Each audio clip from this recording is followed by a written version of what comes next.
Hi guys, hello everyone!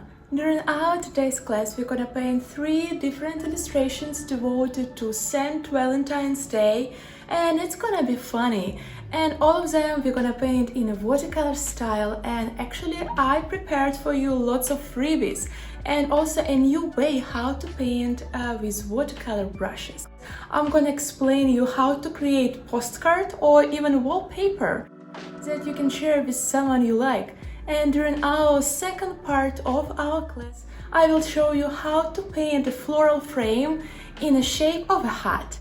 And during our third part of the tutorial, I will show you how to paint people, lovely couple in watercolor style, and how to add watercolor text. So I hope you are ready, and let's get started.